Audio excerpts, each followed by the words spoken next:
alegria que estamos mais uma vez aqui, fazendo a nossa visita em vossos lares, no nosso programa Fenômeno UFO. Hoje, com grande alegria, nosso primeiro entrevistado, que é o ufólogo e hipnólogo Mário Nogueira Rangel. Tudo bem, Mário? Tudo ótimo, Luiz. Agradeço o convite.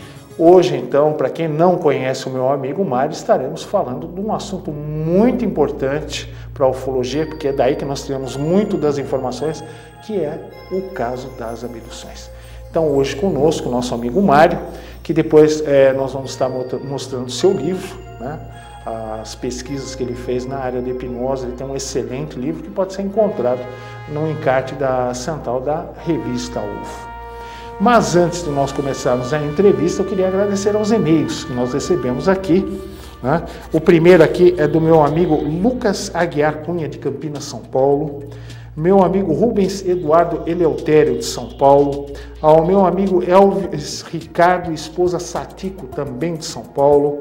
Ao Dario Aparecido da Costa, de Londrina, Paraná. Ao Silvio Luiz Ferraz Bataguini, de São Paulo. E ao Fernando Moreira Gomes, também aqui de São Paulo. Também queria agradecer aqui ao depoimento do meu amigo Gilberto Neves Carvalho, aqui de São Paulo. Mais para frente, ô Gilberto, nós vamos estar comentando o seu avistamento aqui, que envolve uma possível sonda extraterrestre. Também queria agradecer ao e-mail do meu amigo Fernando Moreira Gomes, também de São Paulo. Estaremos dando uma olhada e respondendo o mais breve possível.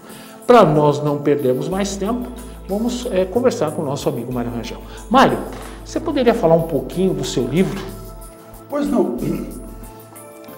Eu escrevi, o meu livro foi publicado no ano de 2001 e, na realidade, eu comecei as minhas pesquisas com ufologia no ano de 1980. Entrei na pesquisa ufológica por acaso. Eu gostaria que nós abordássemos mais o teu livro por enquanto, façam rapidamente a respeito dele, e depois eu gostaria de saber como é que o Mário foi entrar na ufologia. Pois não, o meu livro é muito amplo, comparando com outros livros, tanto brasileiros como estrangeiros. Meu livro tem 404 páginas preto e branco e mais um encarte de 16 páginas coloridas. Exclusivamente de abdução? Não, abdução não. Eu conto alguns casos de ufologia onde não ocorreu abdução. Mas a maioria são casos de abdução. Há 26 casos de abdução, alguns casos duplos, e que é a maioria do livro. Porém, eu fiz algumas outras pesquisas em ufologia sem hipnose, então incluí essas pesquisas e faço também algumas referências breves a pesquisas na área da parapsicologia, que eu fiz também utilizando a hipnose. Então, o livro é muito vasto e cobre uma área que, na realidade, precisava ser coberta, porque é uma porção de casos de abdução brasileiros onde não há livro que conte os casos, né? E eu contei. É uma parte da minha pesquisa, porque há várias outras pesquisas que eu fiz de casos de abdução que não são referidos no livro. Mário, mas como é que você entrou para a ufologia? Como a gente fala brincando, como é que você foi recrutado para a ufologia? Eu vi um disco voador de perto. Aonde e quando? No Paraná, nos anos 70, no começo dos anos 70. Eu vi bem de perto, de dia, durante 1 a 2 minutos, que é bastante tempo, e de tal maneira que eu não tenho nenhuma dúvida de que disco voador real. Mas onde ocorreu isso, Mário? Eu estava no aeródromo do Bacaxeri. Eu sou piloto e eu estava lá no Aeroclube, que é no Bacaxeri, no aeródromo, e eu saía da sede do Aeroclube para ir até o hangar. E no caminho havia um pipoqueiro com o seu carrinho, ele me chamou, seu Rangel, olha ali. e na hora que eu olhei tinha um disco voador parado. Em cima do aeroporto? Em cima da Vila dos Sargentos da FAB, porque lá no Bacaxeri, além do Aeroclube, nessa ocasião tinha também a Escola de Oficiais Especialistas de Infantaria de Guarda, hoje não existe mais. E essa escola tinha uma vila de sargentos grande. Esse disco voador estava parado em cima da Vila dos Sargentos, que é ao lado do Aeroclube, da sede do Aeroclube. Então, curiosamente, não longe dali tinha a torre, naturalmente trabalhada por sargentos, ou seja, o disco voador estava parado em cima da vila onde moravam os sargentos que estavam na torre e que, penso eu, que viram, porque ele estava ali para ser visto. Aliás, é curioso isso, porque com muita frequência discos voadores param sobre unidades militares, né? Tanto Sim. da Força Aérea como do Exército. Da Marinha também. E da Marinha também. Eles aparecem. E a impressão que eu tenho é que eles aparecem ostensivamente, porque nesses casos eles param mesmo durante o dia, claramente com a intenção de que sejam vistos. E eu tenho a impressão que nesse dia foi isso, ele tinha a intenção de ser visto. Você falou que ali estava um pipoqueiro presente. Qual foi a reação dele? Ele me chamou e ficamos os dois, lado a lado, olhando para aquilo. Não passou mais ninguém, se a gente pudesse chamar e mostrar, exceto um paraquedista, que eu gritei, pedi para ele pegar um binóculo, porque o clube de paraquedas lá do Aeroclube tem um binóculo maravilhoso, e eu gritei, falei de longe, falei, por favor, pega o binóculo, mas ele não teve boa vontade, não sabia também para que eu estava pedindo o binóculo, e não deu satisfação, e eu também não mostrei para ele o disco voador. Então, eu não tenho nenhuma dúvida de que é real, não tenho nenhuma dúvida de que é real. Isso me ajudou muito, porque anos depois, fazendo hipnose, eu hipnotizei 2 pessoas que me narraram que tinham visto discos voadores. Eu gostaria que a gente deixasse isso por enquanto, Sim. mas para a gente abordar nos casos que você pesquisou. Para nós encerrarmos esse nosso primeiro bloco aqui, nós sabemos que existem muitos recursos que são utilizados, né, nas pesquisas de abdução, principalmente que envolvem implantes. Um dos artefatos utilizados são luzes negras. Eu vou pedir, Mário, que você comente não só o uso de luzes negras na análise de implantes, mas também de frequencímetros. Por que se usa a luz negra e os frequencímetros na pesquisa de implantes? Mas isso logo depois no segundo bloco. Até já!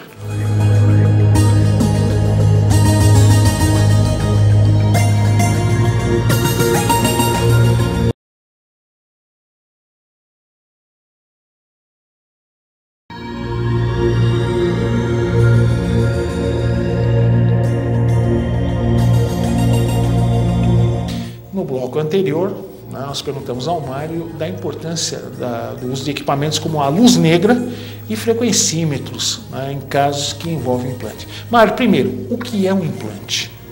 O implante é um objeto que é colocado no corpo de abduzidos, não de todos abduzidos, eu penso, mas seguramente, sem nenhuma possibilidade de dúvida, em alguns abduzidos eles fazem um exame físico e introduzem dolorosamente algum aparelhozinho nessas pessoas.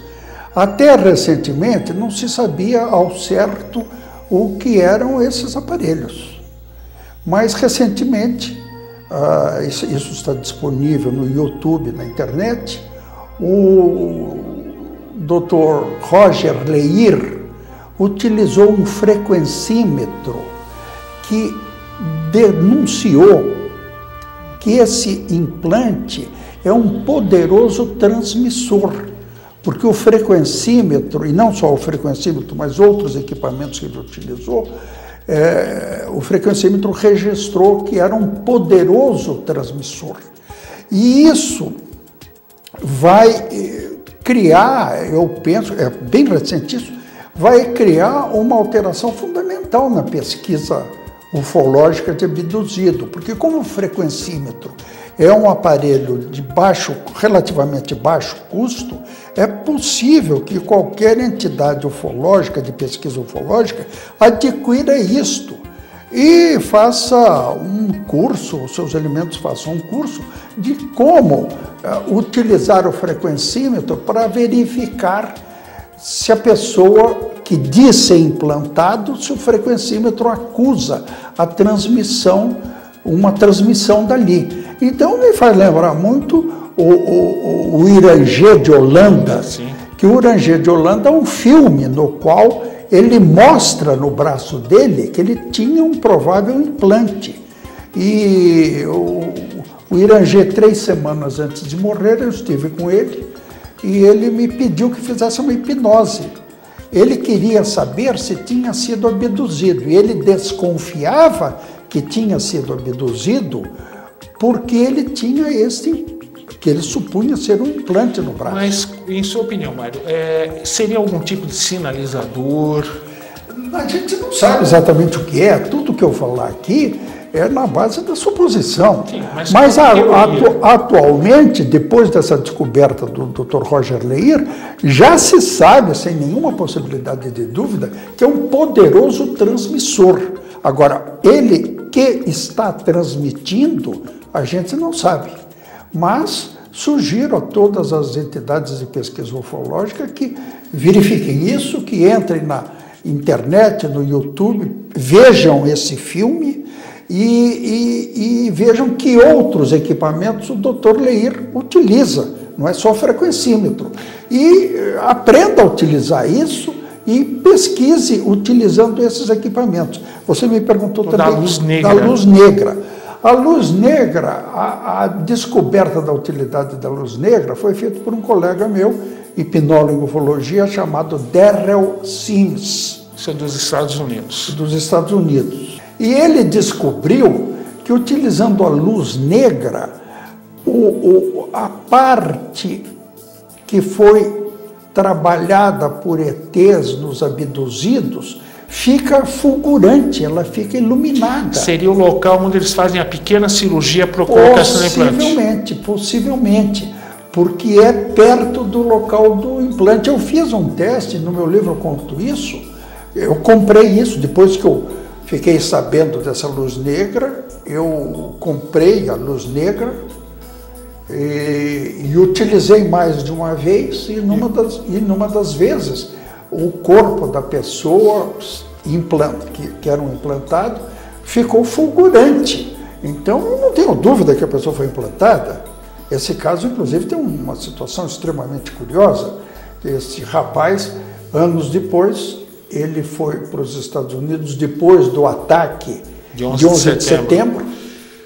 E quando os Estados Unidos reforçaram muito a vigilância nos aeroportos, e quando ele passou num daqueles equipamentos de vigilância, disparou o som. E aí os policiais federais se aproximaram, fizeram uma pesquisa e descobriram que onde tocava o aparelho era exatamente no pé direito dele, onde foi o implante. Esse caso, aliás, acrescentando o que você perguntou, uma outra coisa bem simples, bem barata, bem econômica, que pode ser utilizada para localizar o implante, é a bússola. Isso eu utilizei na minha casa, está contado no meu livro, quando esse mesmo rapaz que disparou o equipamento nos Estados Unidos passou o pé sobre uma bússola que estava no chão com a agulha parada mostrando o norte, e quando ele passou o pé uns 15 centímetros, a agulha literalmente enlouqueceu, rodopiou violentamente e depois, em seguida, ela voltou a procurar o norte, me passando a impressão de que algum computador remoto percebeu que estávamos pesquisando o implante e desligou o aparelho. A força do implante que provocava a circular a agulha. Mas é uma coisa também que qualquer equipe de pesquisa de ufologia pode comprar, isso custa alguns reais. Bom, aí vem aquela pergunta, né, Mário? Esse implante, no caso, ele usa algum tipo de energia, né, para que possa funcionar. Agora, você é partidário de que tipo de teoria? Por exemplo, essa fonte de energia poderia estar embutida dentro do próprio implante, ou esse implante usaria a própria energia do corpo da pessoa? Ao que parece não, com toda certeza, esses implantes enraizam e de alguma maneira eles se tornam um comando para o cérebro da pessoa. Então, isso está mais do que determinado, porque normalmente quando há um corpo estranho numa pessoa, a natureza faz com que o corpo humano ponha para fora esse implante. Ou isole num tecido caloso, alguma coisa assim. Mas esses implantes, não ocorre isso, eles enraizam. Tanto que na hora da cirurgia para remover isso aqui, tem que ser muito cuidadoso. E esses implantes, os primeiros que foram localizados, eles desapareciam após terem sido retirados. Até que esse Dr. Leir descobriu uma técnica para evitar que ele se autodestrua. Ele é programado para se autodestruir. Mário, eu vou pedir para que você continue no nosso último bloco. Então, perfeito. Até já.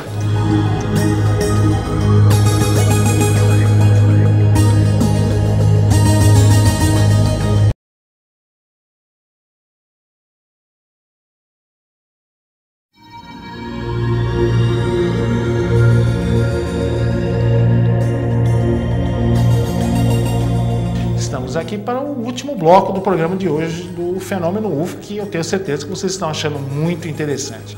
Mário, você estava falando que os implantes se autodestroem. Os primeiros se autodestruíram. Então, o Dr. Roger Leir, quando foi convidado para fazer cirurgias de retirada de implante... Quantos ele fez, Mário?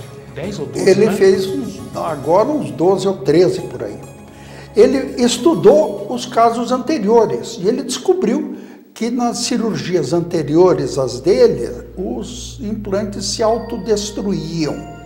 Então ele teve a ideia de ludibriar, digamos assim, a ordem de autodestruição.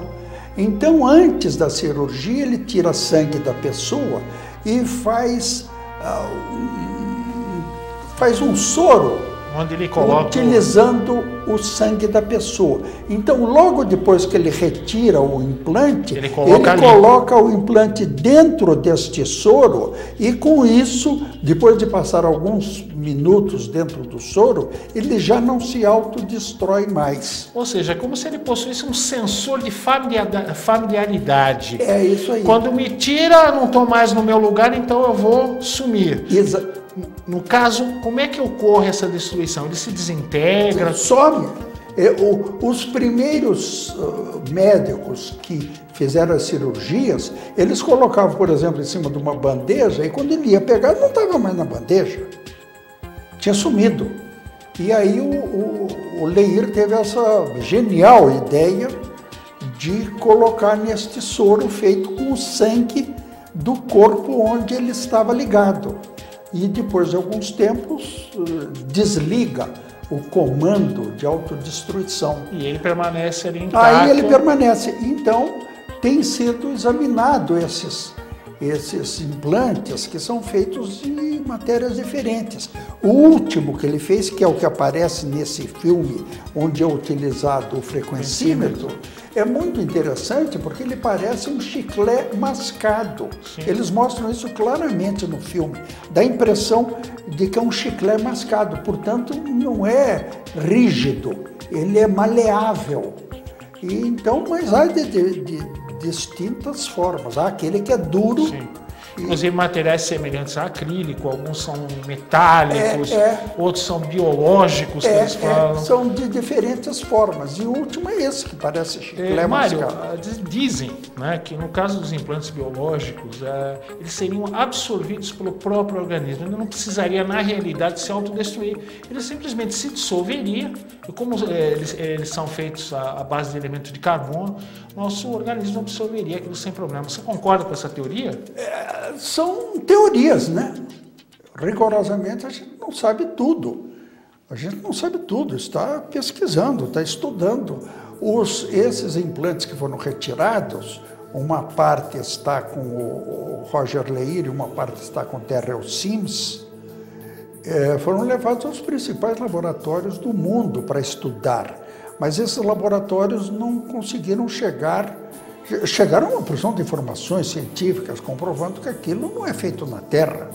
Mas a totalidade das informações, os laboratórios não têm tecnologia para dizer exatamente o que eles fazem. Então a gente fica supondo coisas, né? Mas que o implante é extraterrestre, não há dúvida não. Demonstra que é uma tecnologia que está muito além da nossa, está muito à frente. Muito além da nossa capacidade de entendimento. E são feios, né? O curioso é que eles não têm uma apresentação visual bonita. Uma estética não é boa. A estética não é boa, não. Será que o controle de qualidade lá é ruim, Mário? Eu acho que não é muito bom, não. Mas, Mário, a gente estava falando, você é um hipnólogo, trabalha com isso há quase 30 anos. Gostaria que você explicasse para os nossos telespectadores o que é hipnose, porque às vezes as pessoas fazem uma ideia, assim, às vezes tão dispar do que é uma hipnose. Eu gostaria que você esclarecesse. O que é uma hipnose? A hipnose é uma técnica que conduz a pessoa a um estado alterado de consciência. Então, você vai conversando com a pessoa,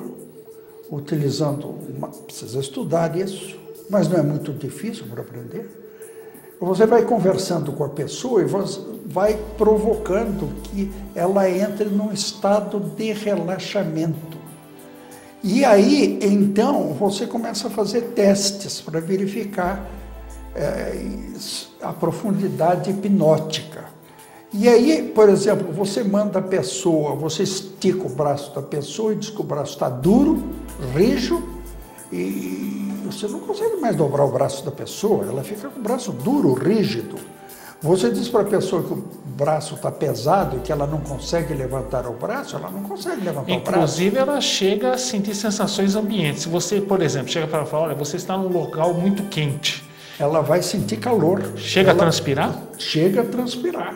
Ela chega a transpirar. Você pode fazer, utilizando a hipnose, o que se chama alucinação dos sentidos, dos 5 sentidos. Você pode fazer alucinação tanto positiva como negativa.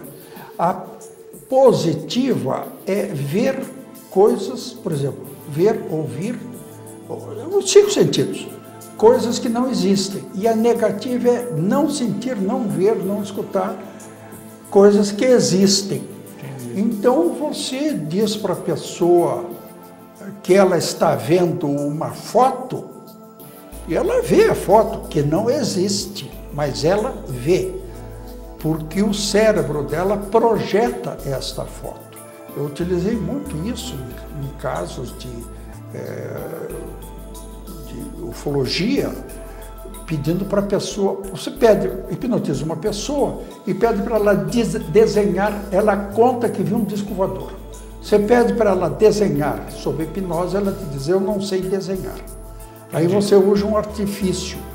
Você diz para ela, olha, eu tenho aqui uma fotografia que eu acho que é do disco voador que você viu. Uhum. Eu vou dar na sua mão e você me diga se é o que você viu. Aí você dá um papel em branco, ela olha para o papel em branco, mas o cérebro dela projeta nesse papel a foto e ela diz, foi isso que eu vi. Aí ela desenha aquilo. Aí você manda ela decalcar, olha, eu vou pôr um papel de seda em cima e você decalca. Decalcar, você sabe? Sei. Eu desenhar não sei, mas decalcar eu sei. Então você finge que põe um papel de seda e manda ela decalcar. E ela decalca o que ela está vendo, só que não tem nada. Mário, nós estamos terminando o programa. Rapidamente eu queria que você dissesse, existe algum obstáculo legal no uso da hipnose? É necessário você ser formado em alguma coisa para o uso? Não há necessidade de ser formado nem no Brasil, nem em nenhum país. Eu tenho endereços de hipnólogos de 28 países e grande parte deles não é formado. Bom, Mário, eu queria te agradecer pela participação. Você já está convidado para o nosso programa semana que vem, onde nós vamos entrar nos casos que você pesquisou e casos de aparições públicas de UFOs também. Gente, muito obrigado pela audiência de hoje. Eu quero agradecer. Semana que vem, Mário Rangel conosco novamente. Até lá.